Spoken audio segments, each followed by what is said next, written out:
Eu acho que o tesão na moto é você ficar sozinho com você mesmo.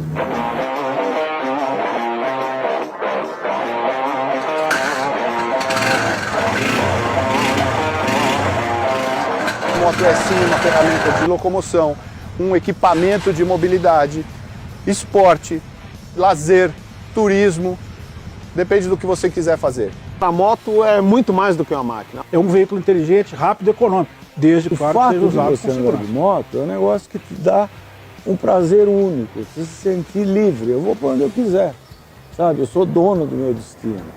Você viaja, você sente o cheiro dos lugares, as temperaturas, enfim, você interage mais com todo o percurso até onde você vai. Isso é muito mais marcante, muito mais significante. E acho que a moto, ela oferece pra gente uma oportunidade de ser pessoas melhores, mais equilibradas em vários sentidos, né? E até pessoas mais legais, né? Porque quem tem moto é um cara legal. Porque assim, ó, daqui pra baixo todo homem é igual. Esse pedaço de cima é que faz o corpo andar, viajar, beber, beijar na boca. Tem coisa melhor do mundo que andar de moto, beijar na boca e A tomar ideia de hoje cerveja. é dar uma volta com as motos pela região, tal qual nós fazíamos nos anos 2000. A década de 80 foi uma década especial, de várias formas. Como a gente não tinha acesso às melhores motos do mundo, até porque nem existiam as melhores motos do mundo, porque o mercado internacional também não era tão forte assim, mas a gente via as motos disponíveis no mercado exterior, em catálogo, em fotos, em revistas de lá de fora, e sonhava com elas. Então a gente acabava colocando toda a paixão que todo mundo que trabalhava nessa época, nessa área, tinha uma paixão enorme, como hoje também, né? Mas nesse caso eu estava incluído, a gente aplicava toda aquela paixão que a gente tinha em conhecer motos novas nas motos que nós tínhamos, que eram poucas, limitadas, restritas e não grande coisa. Então a gente fazia odes às motos existentes e acabava fazendo reportagens que, se na época era o que a gente conseguia, hoje tem um tom assim de nostalgia, de época gostosa, até porque eu, como os meus colegas também, a gente era mais novo, né? E curtia demais. Na época ainda era um desafio a gente conseguir motos importadas para avaliação. As importadoras normalmente não queriam ceder, era preciso você conquistar a confiança do dono da moto para poder fazer um teste. Naquela época a gente fazia viagens para testar a moto e a gente chegava com resultados que facilitava muito para aquela pessoa que queria comprar uma moto ter uma real ideia do consumo dela, né? Uma real ideia do quanto aquela moto ia servir para ele. Então não era uma voltinha no quarteirão, a gente viajava 1.500 quilômetros com a moto, sabe? Então era uma época bem diferente, as motos eram diferentes e a experiência era Fez uma fantástica. época que você fazia Manaus, Porto Velho, completamente terra, tinha 20 km de asfalto saindo de Manaus, e depois de Porto Velho a Cuiabá era areião. Então você viajava 2.000 quilômetros em terra.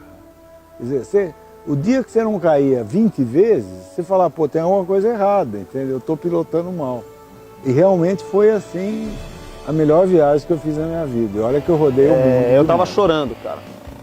Eu tava chorando porque em 92 eu fui com ela para o Uruguai, né?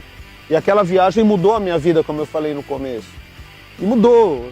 Por conta dela, com ela eu fui namorar com a minha atual esposa hoje, que a gente nem imaginava ter os filhos que a gente tem. Quer dizer, essa máquina aqui mudou toda a minha história. E na época, para mim, ela era a melhor moto do mundo. Não tinha nada melhor do que essa moto, porque ela era a minha moto. Pô, subia na moto, pô, e fui pro Uruguai, e eu me achava Deus. Aí, na volta dessa viagem, eu encontrei uma menina, sozinha, com o braço quebrado, e a gente tava perto de Pelotas. Aí ela veio com a moto assim, eu vi que era uma moto diferente e tal. Aí eu falei, você tá vindo da onde? Ela falou, eu tô vindo de Ushuaia. Eu falei, nossa, eu tô vindo do Uruguai, né? Tô contando todo cheio de orgulho. Ela falou, meu, eu tô terminando a volta ao mundo, sozinha de XR 125. Essa menina é a Mônica Vega. Bom, as motos fora de estrada foram o destaque povoaram os nossos sonhos no passado. Minas Gerais é conhecida como o berço do fora de estrada e não, por outro lado, não à toa a gente tem as montanhas lá, são as alterosas. E uma moto que me chamou muita atenção, me impressionou muito, foi a DR800, a Suzuki DR800, que foi durante muito tempo a maior monocilíndrica do mundo. Essa moto é interessantíssima. É claro também as fora de estradas, com destaque também para a XL 250, que revolucionou o mercado na época, junto com as DT. Foi um prazer muito grande rodar com elas e reviver esse sonho nos tempos atuais. Com relação a essa moto, essa BMW R100 GS, isso foi um marco, hoje foi um marco para mim, né? Porque eu escrevi a matéria dessa moto, escrevi o lançamento dela, só que a gente não tinha acesso a essa moto, eu não andei nela. A gente pegava material de revista importada, pegava material de revista estrangeira, traduzia e aí mostrava como que era a moto pela visão dos europeus, né? E eu passei a vida inteira morrendo de vontade, de curiosidade de andar nessa moto, né? De saber como é que ela era, porque ela foi a moto eleita por 9 entre 10 motociclistas que queriam dar a volta ao mundo, né? Então era a moto que todo mundo almejava, que todo mundo queria, né? E a minha surpresa foi de pegar essa moto hoje, experimentar ela e ver que hoje em dia, mesmo hoje em dia, ela é muito atual. Ela é uma moto muito confortável, gostosa de pilotar, dá para rodar com ela quilômetros e quilômetros de distância sem se preocupar. É carburador, que é uma coisa muito interessante, né? O carburador não tem parafuso na cuba, então você pode desmontar ele sem ferramenta. É uma moto feita... Eu procurei tratar os leitores e os aventureiros das duas rodas assim como eu fui tratado quando era um leitor, né? Então teve aventureiro que dormiu na minha casa, dormi na casa de aventureiro, assim, um link muito grande, e começou tudo graças a uma moto, uma Grale, né? A primeira foi com a 27,5, depois viajei com a 30.0. Então as revistas saíam com essa cara que o Diego hoje vê e lembra. E também foram várias reportagens, foram vários anos avaliando motos.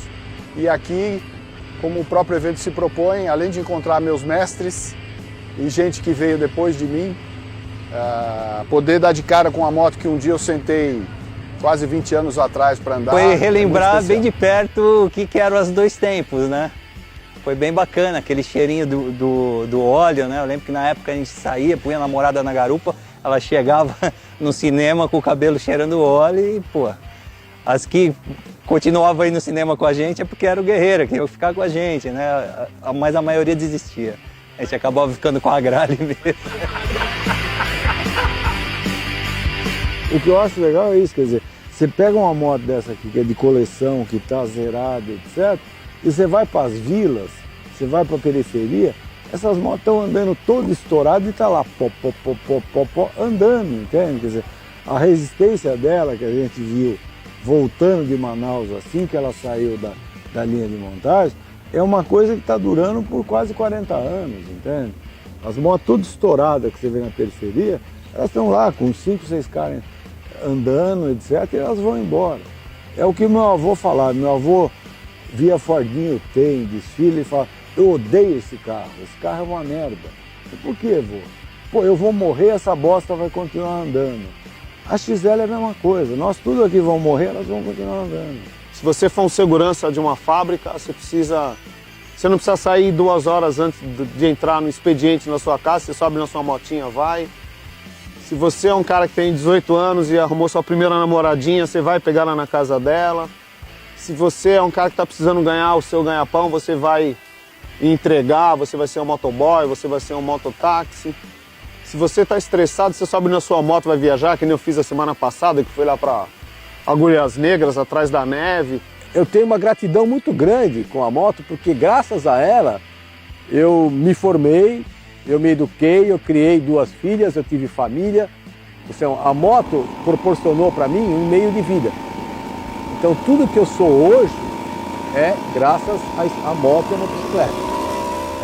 Tenho moto, vou ter moto a vida inteira. Meu avô teve moto, minha mãe teve moto, todo mundo teve moto na família. Ela se torna a grande paixão da vida da pessoa e leva você para um monte de lugar. A minha me levou as minhas, né, me levaram a viajar ao mundo, né, cara? Tudo que eu fiz na minha vida hoje sempre tem uma motocicleta por trás.